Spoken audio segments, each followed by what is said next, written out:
Hello everyone, this is Ubaid Khan and you are watching Elite Edu World. So friends, अगर अभी तक आपने हमारे चैनल को सब्सक्राइब नहीं किया है तो प्लीज़ इसे सब्सक्राइब कर लीजिए बिकॉज हमारे चैनल पर बहुत सारे स्टडी रिलेटेड वीडियोज़ हैं.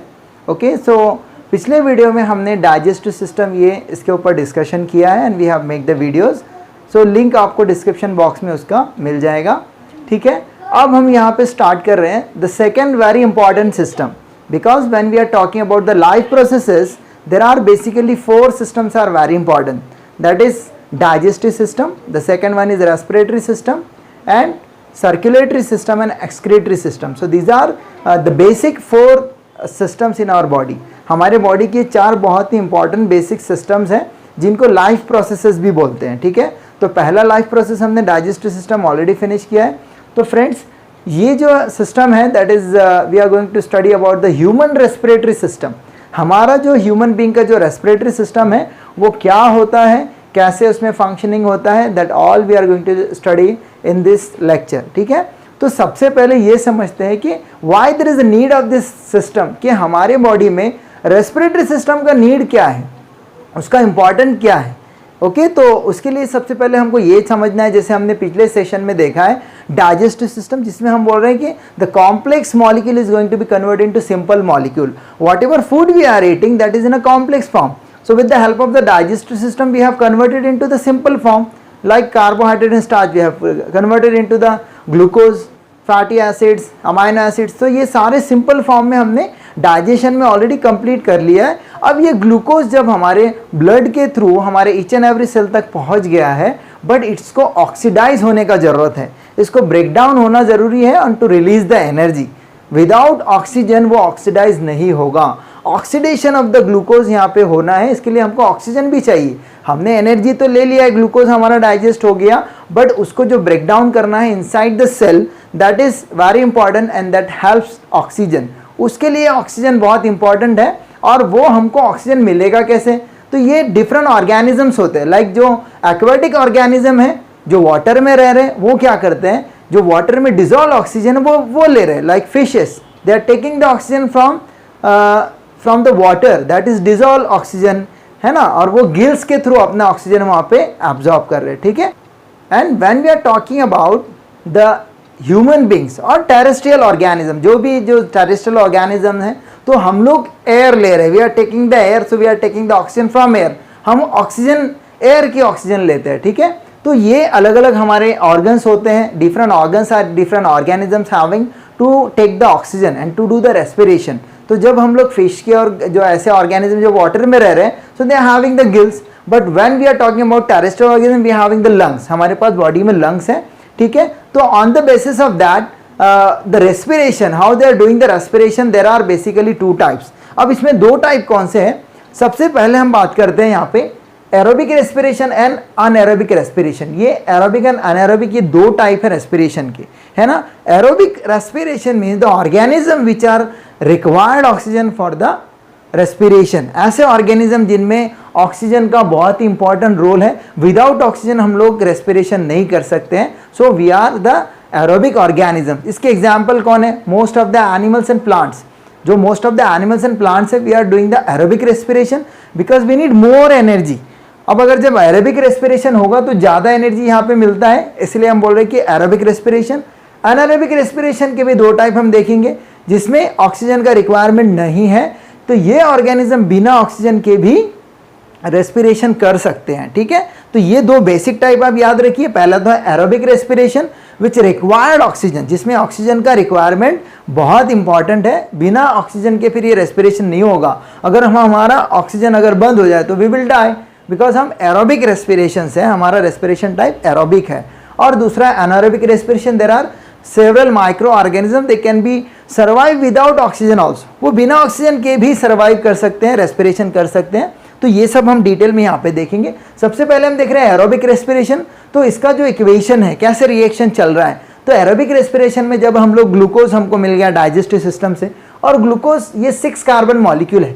अगर हम ग्लूकोज का फॉर्मूला देखेंगे C6H12O6, तो it contains 6 molecule of carbon. तो ये क्या होगा, कन्वर्ट होगा पायरुवेट में। डायरेक्टली ग्लूकोज से एनर्जी रिलीज नहीं होता है, पहले ग्लूकोज क्या होता है हमारे सेल के साइटोप्लाज्म में, जो हमारा सेल है उसमें जो जेली लाइक स्ट्रक्चर होता है दैट इज कॉल्ड साइटोप्लाज्म। तो साइटोप्लाज्म में पहला स्टेप होगा और ग्लूकोज किस में कन्वर्ट होगा, पायरुवेट में। और पायरुवेट है 3 कार्बन मॉलिक्यूल, इसके जो फॉर्मूले में 3 कार्बन है, तो 6 कार्बन टू 3 कार्बन पहले ये साइटोप्लाज्म में ब्रेक डाउन हो जाएगा, फिर थोड़ा एनर्जी इसके साथ में यूज होगा, along with some energy and pyruvate it is further going to be convert or do the next reaction। इसके आगे क्या होगा, in the presence of oxygen, यहाँ पे ऑक्सीजन का कंडीशन है, विदाउट ऑक्सीजन ये नहीं होगा। so in the presence of the oxygen in mitochondria, अब यहाँ पे हमको ये याद रखना है जो कॉम्प्लेक्स टाइप के हमारे ऑर्गेनिज्म है, तो हमारा सेल टाइप भी कॉम्प्लेक्स है। हमारे सेल में माइटोकॉन्ड्रियाज है, राइट, जिसको हम बोलते हैं पावर हाउस, जिसमें एनर्जी हम बोल रहे हैं प्रोड्यूस हो रहा है, एटीपी फॉर्म हो रहा है, ठीक है। तो ये ऑक्सीजन के प्रेजेंस में कहाँ होगा, अभी माइटोकॉन्ड्रिया में।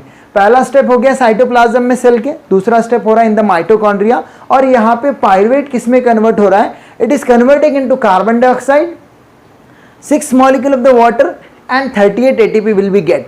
अब ये जो हमको प्रोडक्ट क्या मिल रहा है हमारे रेस्पिरेशन का, कि इसमें कार्बन डाइऑक्साइड फॉर्म होगा जो वेस्ट वोलेटाइल प्रोडक्ट है, जो हमारे लिए वेस्ट है, it's not required, plus water molecule. तो एक अगर ग्लूकोज मॉलिक्यूल का हम रिएक्शन देख रहे हैं तो वहाँ पे 6 मॉलिक्यूल वाटर के फॉर्म होंगे, plus 38 ATP will B form. तो हम इसलिए बोल रहे हैं कि ये बहुत ज़्यादा एनर्जी है, 38 एटीपी फॉर्म हो रहा है। तो ये 38 क्यों फॉर्म हुआ, because with the help of the oxygen ये ग्लूकोज ब्रेक डाउन हो रहा है, तो complete oxidation of the food हो रहा है और ज़्यादा एनर्जी वहाँ पे रिलीज हो रहा है। That is what is called a complete food will be break down and the energy will be release, that is more. इसको अगर हम एनारोबिक से कंपेयर करेंगे तो हमको 2 एटीपी मिलते हैं खाली, ठीक है। इसलिए हम बोल रहे हैं कि aerobic organism required more energy, तो वो ज़्यादा एनर्जी के लिए हम ऑक्सीजन से उसको ऑक्सीडाइज करा रहे हैं और ज़्यादा एनर्जी वहाँ पे रिलीज हो रहा है, ठीक है।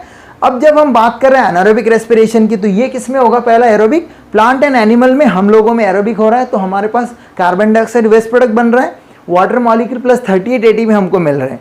So this is happening in the most of the plant and animal. तो ये हो गया एरोबिक, क्योंकि यहाँ पे ऑक्सीजन का कंडीशन है, बिना ऑक्सीजन के ये नहीं होगा।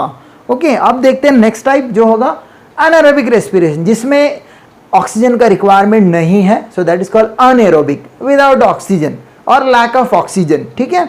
अब इसमें हम देखेंगे इसके भी 2 टाइप, एक है अल्कोहलिक फर्मेंटेशन, दूसरा है लैक्टिक एसिड फर्मेंटेशन। फर्मेंटेशन मतलब क्या, जब बैक्टीरिया या कोई माइक्रो ऑर्गेनिज्म शुगर को ब्रेक डाउन करके किसी दूसरे कंपाउंड में कन्वर्ट कर रहा है, एनर्जी रिलीज कर रहा है, तो उसको हम बोलते हैं वो फर्मेंटेशन है। अल्कोहलिक क्यों, क्योंकि इसमें अल्कोहल प्रोड्यूस होगा। तो ये किसमें हम देखेंगे, this is in the case of east. East ये एक माइक्रो ऑर्गेनिज्म है जो अनएरोबिकली रेस्पायर करता है, उसको ऑक्सीजन का रिक्वायरमेंट नहीं है, ठीक है।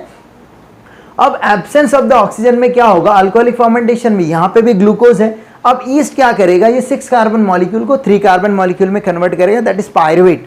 ये साइटोप्लाज्म में होगा सेल के, जैसे हमारे पास हो रहा था, इनमें भी ऐसे होगा, ईस्ट में भी। तो ये ग्लूकोज कन्वर्ट हो जाएगा पायरुवेट में, जो कि 6 कार्बन से 3 कार्बन में कन्वर्ट हो गया। प्लस आगे क्या होगा, again it will require some energy and in the absence of oxygen, यहाँ पे हम क्या बोल रहे हैं कि यहाँ पे हमको उसको ऑक्सीजन का रिक्वायरमेंट नहीं है। Without oxygen yeast can be break down the glucose. So in the absence of oxygen means no oxygen required in yeast, ये हम ईस्ट में देख रहे हैं। तो क्या प्रोडक्ट मिलेगा यहाँ पे, 2 molecule of ethanol, 2 molecule of carbon dioxide and 2 ATP, ये उसका प्रोडक्ट मिल रहा है ईस्ट के केस में, ठीक है। और ये ethanol is a form of alcohol, इसलिए हमने इसको बोला it is a alcoholic fermentation, कि इसमें इथेनॉल फॉर्म होता है। और ये इसीलिए हम ईस्ट को क्या कर रहे हैं, we are using in the wine and beer industry, जहाँ पे अल्कोहल इंडस्ट्रीज है, उसमें हम लोग ईस्ट का यूज़ करते हैं। और उसको जो भी फ्रूट जूस में हम मिक्स करेंगे, उस जूस का ग्लूकोज ये यूज़ करके उसको अल्कोहल में प्रोड्यूस करता है। तो अल्कोहल हमारा जो रिक्वायरमेंट है वो हमको मिलता है, इसलिए हम इसको wine and beer industry, alcohol industry में यूज़ होता है ये। अब ये कार्बन डाइऑक्साइड भी प्रोड्यूस कर रहे हैं हमारी तरह, तो इसको हम जो बेकरी इंडस्ट्री है उसमें भी यूज़ करते हैं, है ना। बेकरी इंडस्ट्री में the people are using the yeast if they are adding into the flour. तो जो फ्लो में जो ग्लूकोज है उसको ब्रेक डाउन करने के बाद ये कार्बन डाइऑक्साइड प्रोड्यूस करता है, and the carbon dioxide is coming out from the dough. तो डो विल बी राइज, वो डो क्या हो जाता है, राइज होता है, फ्लफी बनता है। ये हमारे ब्रेड के लिए इंपॉर्टेंट है, that is why we are using in the bread industry. और यहाँ पे देखो सिर्फ 2 एटीपी फॉर्म हो रहे हैं, क्यों, एनर्जी बहुत ही कम रिलीज हो रही है।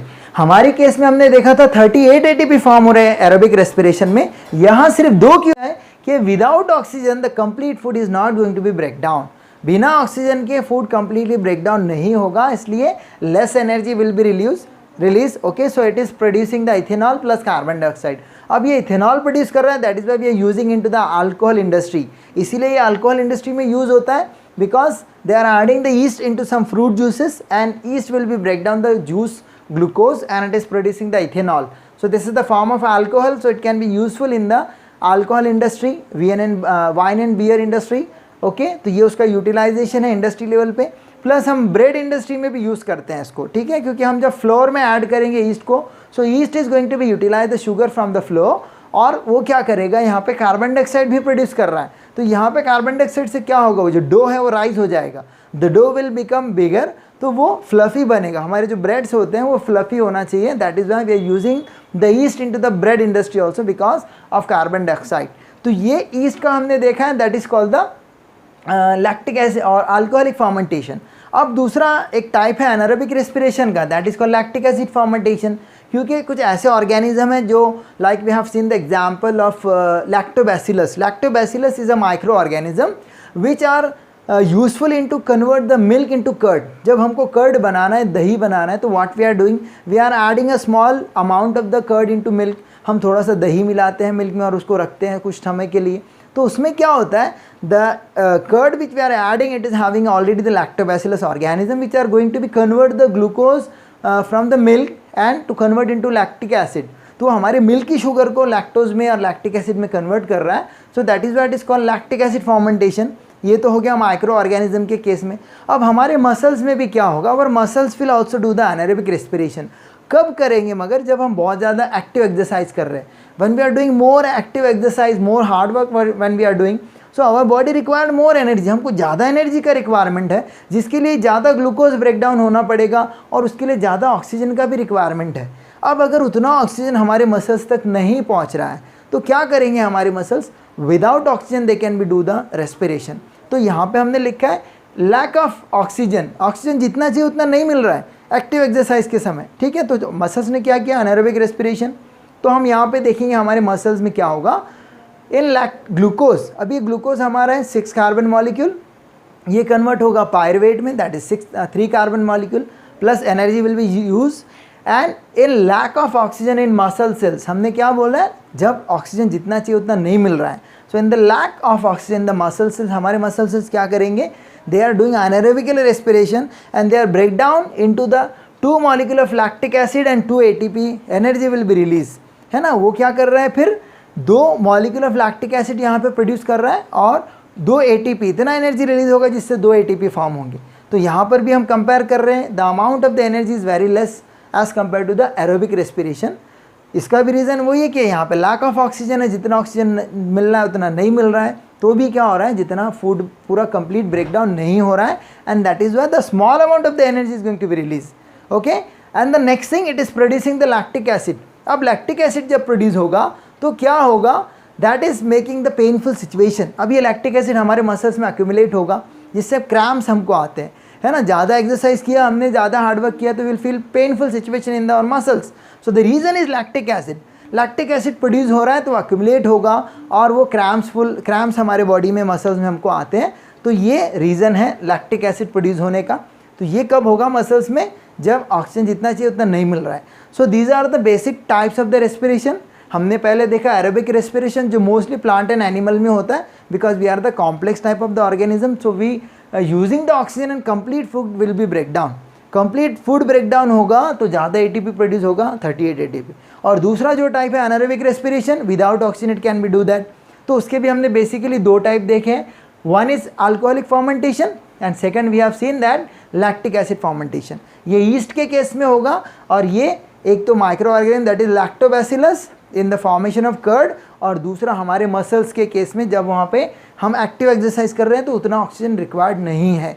So this is the basic difference between aerobic and non-aerobic or anaerobic respiration.